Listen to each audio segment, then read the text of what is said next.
तो उसे मोक्ष मिल जाता है। तो यहाँ नारद जी कहने लगे सौनकादिक ऋषियों से, बोले महाराज ये समझ में नहीं आई बात, जीवन पर्यंत पाप कर्म करते करते अभूत प्रेत बन जाए, उसके नाम से भागवत करा दी जाए, उसे मोक्ष मिल जाए, ये बात समझ में नहीं आई महाराज, ये हमें कथा आप लोग श्रवण कराइए। इसलिए वो कथा आज नारद जी को श्रवण करा रहे। कौन? सौनकादिक ऋषि। कैसे उनको पितरों को मोक्ष कैसे मिला? कहने लगे जीवन पर्यंत पाप कर्म करते रहे और उनके नाम से भागवत की कथा हुई, उनका उद्धार हुआ। तो तुंग भद्रा तटे पूर्वमभूतपत्यन्यमुत्तमं यत्र वनडा स्वधर्मेडा सत्य सत्कर्म तत्परा। ये जो कथा हो रही सभी ग्रामवासियों के सुख समृद्धि के लिए, सभी के पितरों की मोक्ष के लिए, ये कथा सबके सुख शांति के लिए ये हो रही है। क्योंकि कितने पितर देवता लोग परेशान हो रहे हैं, डोल रहे हैं, उनके मोक्ष प्रदान के लिए ये सबकी कथा है। तो कह रहे तुंगभद्रा नदी के किनारे एक उत्तम नगर है, उसी में सभी संभ्रांत लोग रहते हैं। उसमें एक पंडित जी रहते हैं जिनका नाम है आत्मदेव पंडित जी।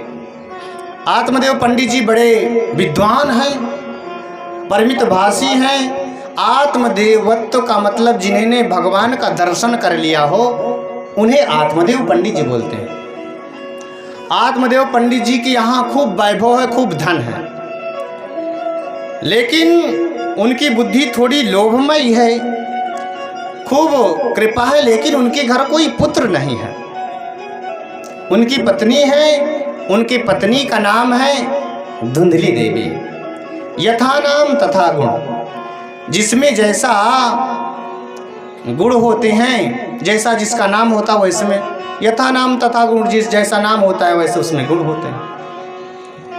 इतना वैभव, इतनी संपत्ति, सब कुछ भरा पड़ा है, लेकिन जहाँ खाने वाला, जहाँ सब कुछ है वहाँ खाने वाले की हमेशा कमी रही, जहाँ लाइन लगी है वहाँ धन की कमी रही।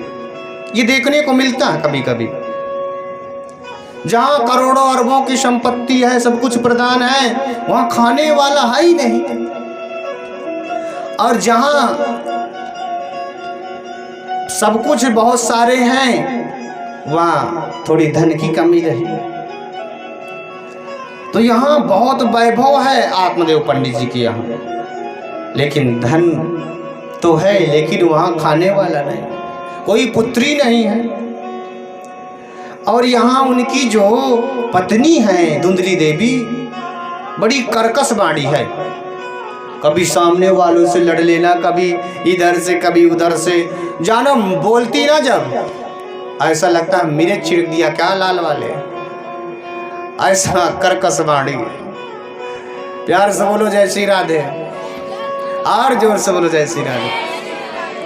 वो आत्मदेव पंडित जी बेचारे चले जाते पूजा पाठ करने के लिए, और घर में पूरा साम्राज्य रहता धुंधली देवी का खूब। और जब पति देवता आते ही, आने का समय रहता तो पहले जानते हो क्या करती? एक बढ़िया थाल सजाती, उसमें जोत लगाती, धूप लगाती, और जैसे द्वार पर आते तुरंत थाल लेकर आरती करने लग जाती। तो आत्मदेव पंडित जी के मन में बड़ा आदर्श रहता कि कहने लगी देखो मेरी पत्नी कितनी सुशीला है, कितनी अच्छी कि मेरी आरती कर रही है, और पैर छूती, प्रणाम करती, क्योंकि पत्नी के प्रति, पति के प्रति बड़ा आदर्श रहा। और जब चले जाते तो पूरा दिन साम्राज्य रहता, सबसे लड़ाई करती, ऐसा भाव उसका रहा, बड़ी कर्कश बाणी। तो उसका मन निर्मल नहीं था। अब भगवान को सबसे ज्यादा क्या प्रिय है कि निर्मल मनोजन सो मोहि पावा, मोहि कपटा छल छिद्र न भावा। जिसका मन निर्मल है, भगवान वो कहते हैं मुझे कुछ भी समर्पित न करें, अगर इनका निर्मल मन है तो मैं इन्हें पा लेता हूँ। और आप चाहे करोड़ों की बंगले में रहो, मगर निर्मल मन नहीं है ना, कपट छल छिद्र भरा हुआ है ना, तो बंगले में भी रह करके आप सुखी नहीं रह सकते। क्यों? क्योंकि आपकी कपट भरी पड़ी है, छल छिद्र भरा पड़ा है। तो करें भगवान के वचन है, मोहि कपट छल छिद्र न भावा। क्योंकि जो बंगला बना है पूर्व जन्म की कमाई थी तब मिला, अब इस जन्म में जो कमाओगे वो अगले जन्म में मिलेगा। तो भगवान कह रहे मोहि कपट छल छिद्र न भावा, ये मुझे बिल्कुल जो छल छिद्र कपट भरा पड़ा है मुझे बिल्कुल अच्छा नहीं है। अब यहाँ धुंधले भी ऐसी करती, सबसे लड़ना झगड़ना।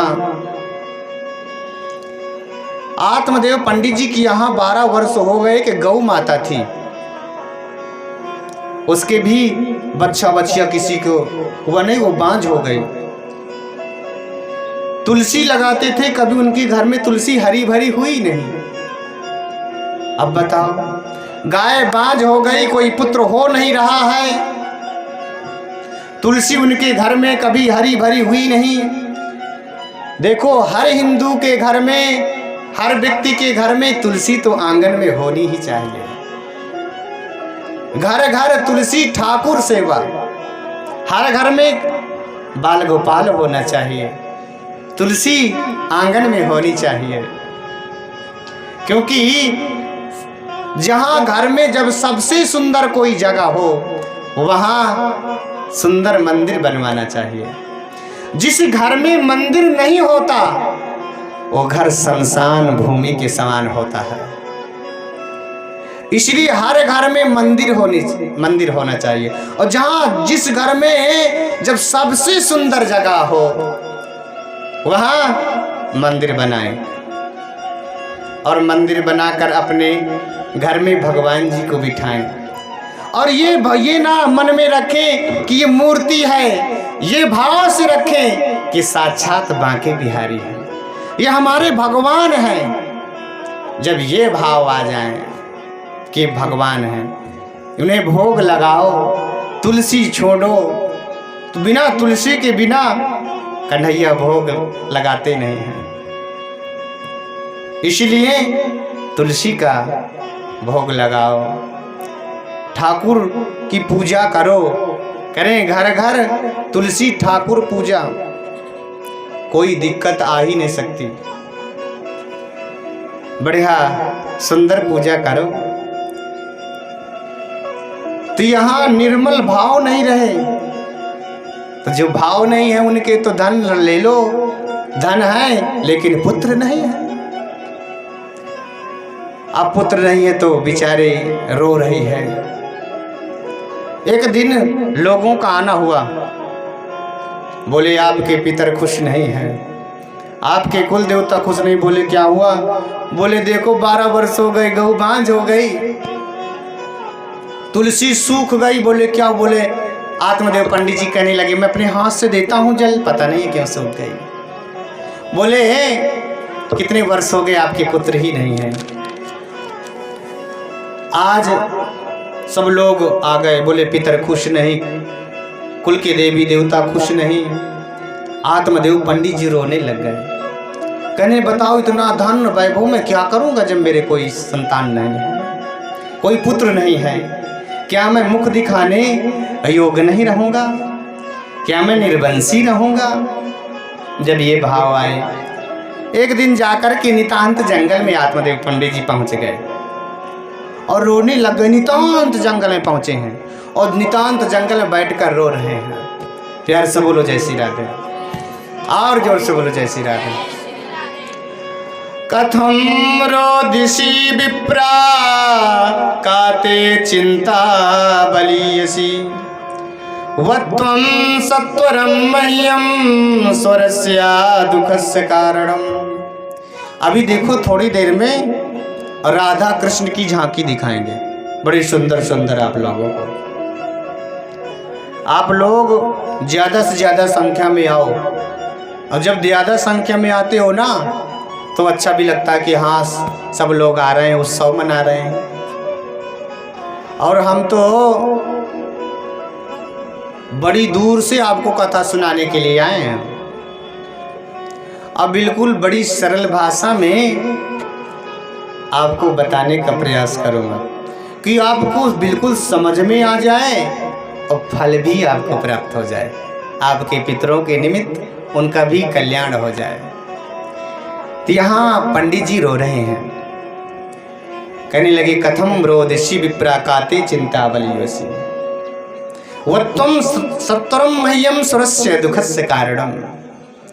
कहने लगे महाराज आप ये बताइए, आप नितांत जंगल में आज रो रहे हैं। एक संत उन्होंने देखा, बोले ये तो नितांत एक ब्राह्मण है और इसके मस्तिष्क से कोई ब्रह्म तेज चमक रहा है, और ये जो है क्यों रो रहे हैं ये पता नहीं।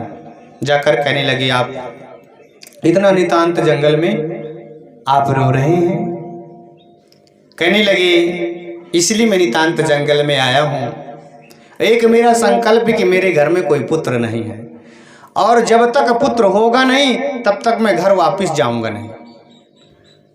कहने लगे संत देखने लगे, कहने महाराज मैंने आपकी मस्तिष्क रेखा पढ़ी है, आपकी हस्त रेखा को मैंने देखा है कि 7 जन्मों का सुख आपके पुत्र का नहीं आपको मिल सकता। कहने लगे अच्छा।